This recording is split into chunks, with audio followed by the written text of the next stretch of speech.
Jadi penyembahan berhala itu adalah keserakahan, cinta uang, dikuasai hawa nafsu dan nafsu jahat, percabulan dan kenajisan. Semua itu sama dengan apa? Penyembahan berhala.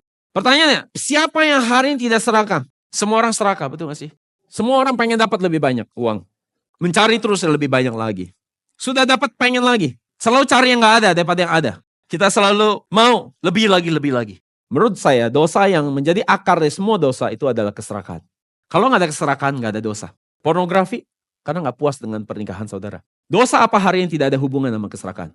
Jadi artinya, kalau tidak ada keserakahan, maka tidak ada dosa. Dan semua yang kita cintai melebihi Tuhan, itu adalah berhala. Anak kita bisa jadi berhala, keluarga kita bisa jadi berhala. Bisnis kita, pekerjaan kita bisa jadi berhala buat kita. Segala sesuatu yang kita perjuangkan melebihi Tuhan, itu adalah berhala. Jadi hari ini adakah hal yang lebih menguasai hati kita? Apakah hati kita dikuasai oleh uang?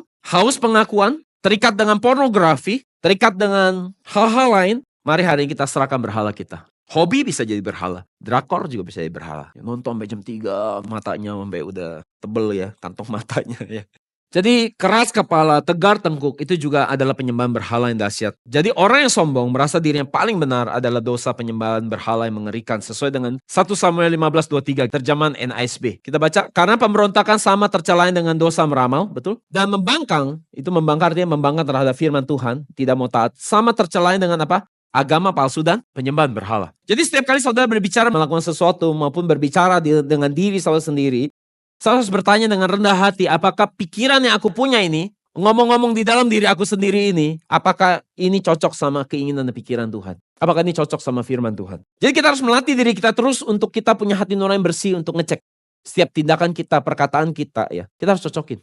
Kita yang benar-benar mengasihi Tuhan gak sih sebenarnya? Apakah kita mungkin orang keras kepala yang susah untuk percaya kepada firman Tuhan, taat pada firman? Jadi orang yang mau membangun mesbah bagi Allah, seperti Betel, dan bertemu Tuhan, hal yang pertama yang terlebih dahulu harus dilakukan adalah kita harus membuang semua berhala kita yang menjadi penghalang antara kita bertemu dengan Tuhan.